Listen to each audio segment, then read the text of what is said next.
तो जनजातीय और किसान आंदोलन जो है हम लोग आज थोड़ा डिटेल में चलेंगे और डिटेल के साथ जो है हम लोग इस विद्रोह को, किसान आंदोलन को जानेंगे, ताकि जो भी आजकल जो एग्ज़ाम आ रहे हैं उसमें आपको डिटेल के साथ पढ़ना बहुत ज़रूरी हो गया है। तो इस समय वर्तमान समय को ध्यान में देखते हुए आप पढ़ाई करेंगे तो आगे निकलेंगे। ठीक है, तो आइए सबसे पहले जो चलते हैं चुआर विद्रोह। चुआर विद्रोह जो है इसे अन्य नामों से भी जाना जाता है।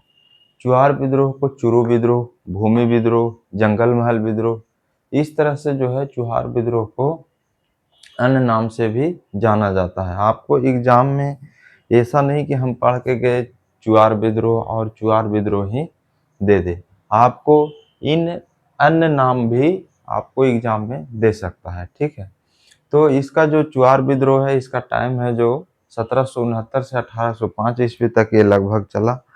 किसी बच्चे का मन में ये भी सवाल आता होगा कि सर जो 1769 से 1805 जो आप लिखे हैं तो इसमें क्या लगातार लड़ाई होते रहता था? तो नहीं, ऐसा नहीं होता है।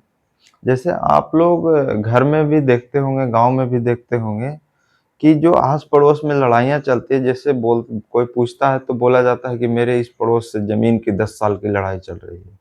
भाई तो वो जमीन की 10 साल की लड़ाई ऐसा नहीं कि लगातार लगातार मारा पीटी चल रहा है।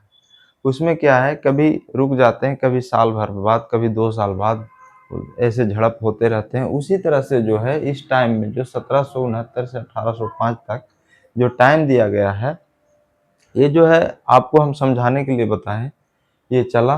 और उसमें जो है इसे पश्चिम बंगाल के मेदिनीपुर बांकुरा में चला और इसका जो नेतृत्व है ये राजा दुर्जन सिंह और राजा जगन्नाथ किए थे। लेकिन आपको क्या है, मेनली रूप से जो है ये दुर्जन सिंह ही याद करना है। ठीक है, और जो है चुआर का अर्थ होता है लुटेरा। आप लोग गांव घर में भी सुने होंगे कि एकदम का चोर चुहार नियन लग रहा है, देखने में कैसा लग रहा है, चोर चुहार नियन, मतलब चोर चुहार। चोर चुहार के काम का क्या होता है, लूटना।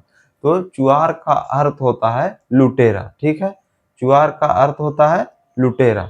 और चुआर जो रहने वाला स्थान था, चुआर को जहां चुआर रहते थे उस जगह को जंगल महल कहा जाता था, उस जगह को जंगल महल कहा जाता था।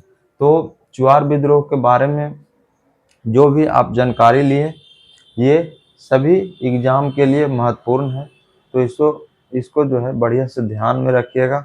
और अगला जो है पाइक विद्रोह। पाइक विद्रोह जो है ये कब से कब तक चला, 1817 से 1825 तक। कब तक चला, 1817 से 1825 तक। और इसका जो नेतृत्व है ये जगबंधु ने किए। किसने किए, जगबंधु ने। और ये जो पाइक विद्रोह है, पाइक विद्रोह जो है उड़ीसा में खुर्दा क्षेत्र के सैनिक, खुर्दा क्षेत्र के सैनिक लगान मुक्त भूमि का उपयोग करते थे। क्या था कि पाइक वहां के जो थे, पाइक एक तरह के सैनिक, सैनिक का नाम था, समझ गए ना। पाइक जो सैनिक थे उन्हें अपने वेतन के बदले जो है लगान मुक्त भूमि दिया गया था और उस लगान मुक्त भूमि पर अपना जो सिंचाई करते थे और उससे जो उनकी उपज होती थी उसमें किसी भी प्रकार का टैक्स नहीं लिया जाता था। और वो जो उड़ीसा में जो सेना थे पाइक, उन्हें लगान मुक्त भूमि दिया गया था। उसमें क्या हुआ कि उड़ीसा के जो खुर्दा क्षेत्र में जो सैनिक लगान मुक्त भूमि का उपयोग कर रहे थे उसमें जो है उनके भूमि पर ब्रिटिश हस्तक्षेप किए। ब्रिटिश हस्तक्षेप किए मतलब उन्हें जो है टैक्स लेने के लिए मजबूर किए। तो पाइक ने जो है, पाइक सैनिक ने जो है वो विद्रोह शुरू किया। ठीक है, तो पाइक विद्रोह के बारे में जो आप लोग को बताए वो लगभग क्लियर हो गया होगा। अगला जो है रामोसी विद्रोह। रामोसी विद्रोह है जो ये महाराष्ट्र के एरिया में चला। इसमें जो है खास करके पश्चिमी घाट, खास करके जो है पश्चिमी घाट एरिया है, यानी पश्चिमी घाट एरिया उसमें चला। और इसका नेतृत्व जो है चित्तर सिंह किए। किसने किए, चित्तर सिंह। इसका नेतृत्व किसने किए, चित्तर सिंह। और रामोसी जो था, जिस तरह से पाइक जो है उड़ीसा के सैनिक था उसी तरह से रामोसी जो है वो मराठा के सैनिक थे।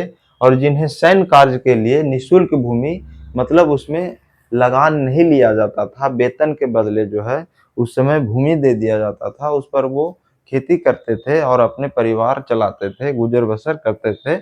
आज की तरह वेतन नहीं मिलता था। तो रामोसी विद्रोह जो है महाराष्ट्र में हुआ, पश्चिमी घाट की तरफ, और ये जो है नेतृत्व चित्तर सिंह किए। रामोसी जो मराठा के सैनिक थे, जिन्हें सैन्य कार्य के बदले निःशुल्क भूमि दिया गया था। तो ये जो हम लोग जो है चुआर विद्रोह, पाइक विद्रोह और रामोसी विद्रोह के बारे में जाने हैं, और आगे विद्रोह के बारे में जानेंगे।